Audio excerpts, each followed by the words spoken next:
I grew up on a farm in Northern California. I went to college and studied mechanical engineering. I was in ROTC and went in the Navy. I ran nuclear power plants and drove aircraft carriers. And I thought I was all very impressed with myself and that people would be impressed with that too. But in the meantime, I became terribly miserable in my relationship and my career and burned out. And I stopped to take a look at all that and go, how am I unhappy? I'm miserable and blaming people and walking on eggshells in this relationship that's so volatile.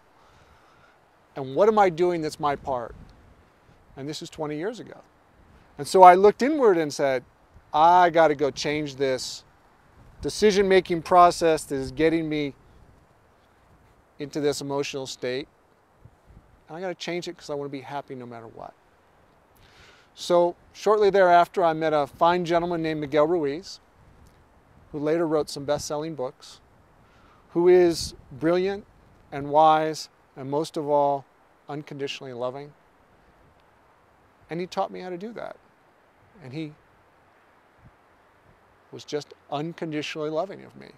Even when I was obnoxious and egotistical and all sorts of things, going through different things, he just had an amazing presence. And that impacted me. When I realized just the presence of his love, I was like, wow. Just time and time again, I was like, okay, I want to love myself the way he loves me. I want to be that kind and unconditionally loving and accepting of myself. And that became my commitment. And then, as I practiced that, I said, you know what? This feels so good to me, and it feels good just to do it. I want to be that kind and loving to other people and everybody all the time. And so that became my practice. Okay? And there goes along with that a lot of tools and techniques and practices to get rid of all the things that I did that were in the way, the beliefs, the fears, the illusions I had in my mind, the ego, all of those. There's a lot of very specific techniques and practices to do that. But the essence of it is just practice. But not just any practice, the right practices. So that's what I've been doing for 20 years. I'd say it took me about 10 years to say I was really good with where I was about everything in life.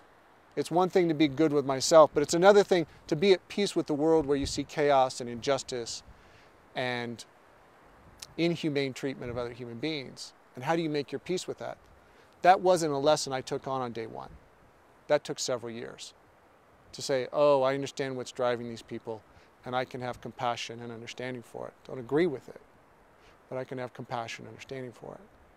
So some things took longer to learn than others, but that's what I spent years doing. And that's what I spent the last 12 years sharing. So is this work? Yeah, you have to work at it. That's my experience. But the alternative, you can spend a lot of energy being unhappy as well. So what's your choice? And is it scary? Is it scary to look at our inner demons? Here's a funny thing about inner demons. They're like ghosts hiding under the bed and you're 5. And they seem scary and you don't even want to look at them. Or they're in the closet and you don't want to look at them. But when you look at them, what's there? Nothing really. Nothing. It was a lot of story in your head, but there's nothing really there. What are those ideas and concepts and images in our mind? They're things that dance in our imagination. They aren't made of anything real. And so when you really go looking and you shed a light on it, like you do under the bed or in the closet, there's nothing to be afraid of. Happiness, really just that emotional expression of love, that's an expression. And that's something you do. You express love and you feel the love you're expressing. That's how you're happy. And that's how you can have control of it yourself. and not be dependent on somebody else or only reacting a certain way to certain people or trying to control other people so you only react a certain way with love. No. When you consciously are aware and express love, you feel happy. So it's not something to be achieved. It's something I continually practice and do, like walking and moving. But it's an emotional action I take every day and practice all day. Depending on the tradition and practice and that you go through of things, sometimes there's a guru. And your process is dependent on that person. Your process is not dependent on me. You do the work, you take the actions, the exercises give you results, things happen, your mind learns to think and interpret and see things in a different way, and out of that you create different emotional experiences. So it's not dependent on me. You don't need some blessing from a person in charge. It's not dependent on anything outside you. Okay? And a number of other things, but one of them is it's a continual message that you're fine, you're beautiful, you're lovable, just the way you are. It starts with that basic premise that at the core of you, you're beautiful and you're perfect. Okay? And this other stuff that you don't like is stuff that you've added on over years. This isn't really you anyways. And when you strip that away and you get down to what's genuine and authentic at the center, you go, oh yeah, that original core message, that is true. Now I feel it. Now I feel myself as that. Okay? And that's why I'm not trying to change anybody. I'm just trying to help them strip away the stuff that they've collected in fears and false beliefs that they don't really need to carry around anymore. But I find that with this point of view that I have, it's easier to be happy in life and live without regret, without fear, not worried about dying.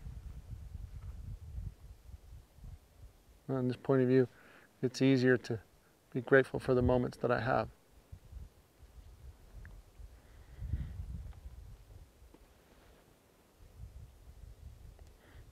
I've tried other points of view, they weren't as enjoyable. You could say my story is maybe just a made-up mythological dream.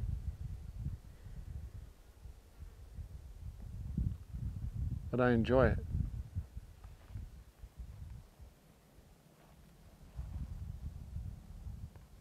And it allows me to be present in the world.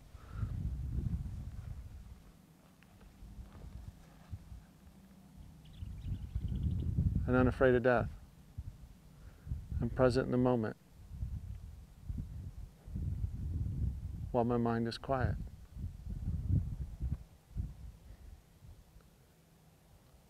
I love the question, is this some kind of religion? Is this a cult? No. No, it's not. I have people show up, they're Orthodox Jews, they're atheists, they're everything. Catholics, they're Muslims. It's about what you believe. And really, you're allowed, as far as my point of view, each person is allowed to believe what they want to believe. I respect whatever person believes. But are you aware of what you believe? Are you aware of the negative thoughts in your head where you condemn yourself and judge yourself and say, I'm a worthless person? Or, oh, they think I must be worthless. Where you kind of create your own version of what other people think of you. That's the stuff that I focus on and address. And when you're free of that, you change.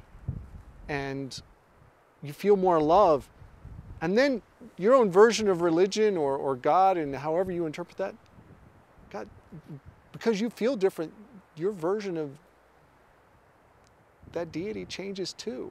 So yeah, somehow it affects people in each of their religions, but they see their version of religion in a more beautiful way, in the world in a different way.